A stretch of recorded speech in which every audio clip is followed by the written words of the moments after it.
Welcome to Nikki vlogs. ఈ రోజు జొన్న గట్క ఎలా చేసుకోవాలో చూపిస్తాను పదండి. సో ప్రాసెస్ లోకి వెళ్ళిపోదాం. సో దీనికోసం అయితే 2 కప్పుల జొన్నలు, 1 కప్పు బాజ్రా అంటే సజ్జలు, అలాగే 1 కప్పు రాగి అయితే తీసుకోవాలి. సో ముందుగా జొన్నల్ని తీసుకొని వీటిని అయితే మంచిగా మిక్సీ పట్టుకోవాలి. మీ ఇంట్లో రుబ్బురోలు లేదా రోకలి ఏమైనా ఉంటే దాంట్లో అయితే రుబ్బుకోవచ్చు. రాగి పిండి తీసే రోకలి ఉంటే దాంట్లో రుబ్బుకోండి, ఇంకా చాలా బాగా వస్తుంది. కానీ అందరింట్లో ఉండవు కదా, సో మిక్సీ గ్రైండర్ లో అయితే గ్రైండ్ చేసుకోండి. నేనైతే ఈ విధంగా మిక్సీ గ్రైండర్ లో ఒక 2 minutes గ్రైండ్ చేసుకుంటే ఈ విధంగా వచ్చింది. సో దీన్ని అయితే జల్లెడ పట్టుకోవాలి. ఇలా ప్లేట్ పెట్టుకొని దీని మీద జల్లెడ వేసుకొని జల్లెడలో అయితే పిండిని అయితే జల్లెడ పట్టాలి. బాగా గ్రైండ్ అయిన పౌడర్ దీంట్లో అయితే ఫిల్టర్ అయిపోతుంది. సో ఈ విధంగా అయితే దీన్ని జల్లెడ పట్టుకోవాలి. సన్నటి పౌడర్ సపరేట్ చేయకపోతే గట్కా చేసేటప్పుడు అదంతా స్టిక్కీగా అవుతుంది, గట్కా మంచిగా అవ్వదు. సో దీన్ని అయితే ఇలా స్ట్రెయిన్ చేసుకోవాలి. సో కొంచెం కొంచెంగా దీన్ని అయితే గ్రైండ్ చేసుకొని వీడియోలో చూపించినట్లుగా స్ట్రెయిన్ చేసుకోవాలి. ఇది కొంచెం టైం టేకింగ్ ప్రాసెసే, కానీ హెల్దీ ఫుడ్ కోసం ఈ మాత్రం తప్పదు. సో ఈ విధంగా అయితే దీన్ని అయితే మంచిగా స్ట్రెయిన్ చేసుకోవాలి. మరి పౌడర్లా మెత్తగా ఉండకూడదు, వీడియోలో చూపించినట్లుగా నూకలు లాగా ఉండాలి.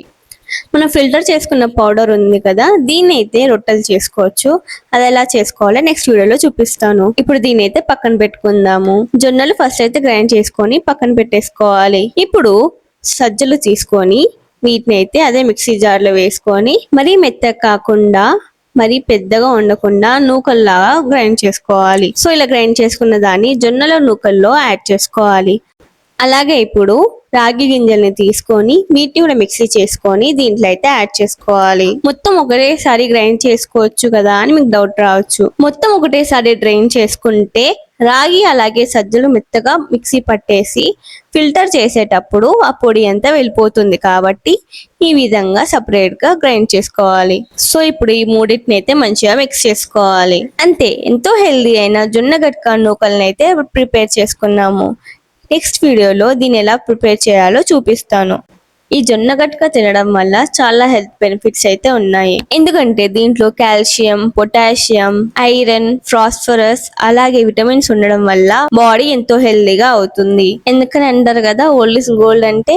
సో ఇలాంటి ఫుడ్ వల్లే అప్పటి కాలం వాళ్ళు చాలా స్ట్రాంగ్ గా ఉండేవాళ్ళు. So healthy life style maintain చేయాలంటే ఈ జొన్న గట్కానైతే ఎర్లీ మార్నింగ్ బ్రేక్ఫాస్ట్ లాగా తీసుకోండి, చాలా హెల్దీగా ఉంటుంది. సో దీనైతే మీ ఇంట్లో ట్రై చేయండి. ఎలా ఉందో కమెంట్ సెక్షన్ లో తప్పక చెప్పండి. అలాగే ఈ వీడియో మీకు నచ్చినట్లయితే లైక్ చేయండి, షేర్ చేయండి, ఛానల్ ని సబ్స్క్రైబ్ చేయడం మర్చిపోకండి. Thanks for watching.